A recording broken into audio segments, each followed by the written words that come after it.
Magandang araw po. Narito na po magiging lagay ng panahon ngayong araw ng Biyernes, May 30, 2025.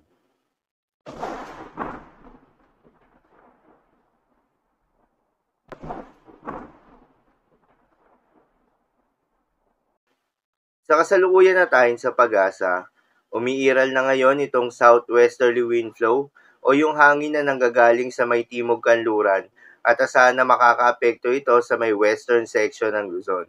Yung epekto nitong southwesterly wind flow ang nagsisilbing palatandaan na papalapit na tayo sa tag-ulan o rainy season. At dahil nga sa southwesterly wind flow, asahan yung maulap na kalangitan na may kalat-kalat na mga pagulan at thunderstorms.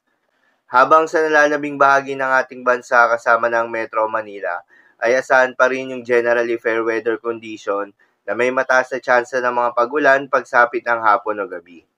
Magandang balita naman dahil ayon sa pag-asa ay wala tayong binabantayan na low pressure area o bagyo sa loob o malapit sa Philippine Area of Responsibility na maaaring makaapekto sa ating bansa.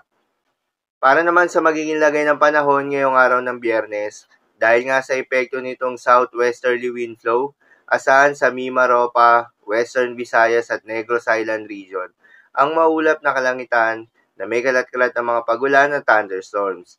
Posible ang mga pagbaha o pagguho ng lupa, dahil sa katamtaman hanggang sa kung minsan ay malakas na pagulan. Habang sa Metro Manila at nalalabing bahagi pa ng ating bansa, ay asahan naman yung bahagyang maulap hanggang sa maulap na kalangitan na may kalat-kalat na mga pagulan o thunderstorms na dulot ng mga localized thunderstorms. Posible rin na mga pagbaha o pagguho ng lupa during severe thunderstorms.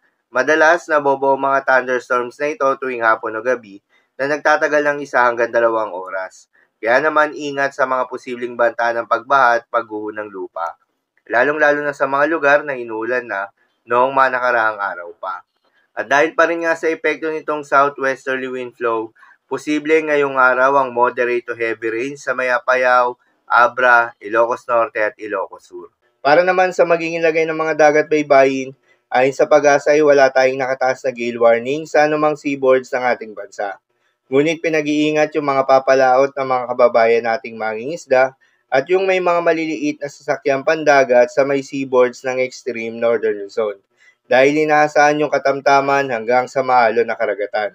At sa nalalabing seaboards ng ating bansa, ay asahan naman yung banayad hanggang sa katamtaman ng mga pagalon, ngunit iba yung pag-iingat pa rin, lalo na kung meron tayong offshore thunderstorms activity, asahan yung paglakas ng hangin at kakibat nito ay pagtaas rin ng mga pagalon. So, yun lamang po para sa lagay ng panahon ngayong araw ng Biyernes. Keep safe, everyone.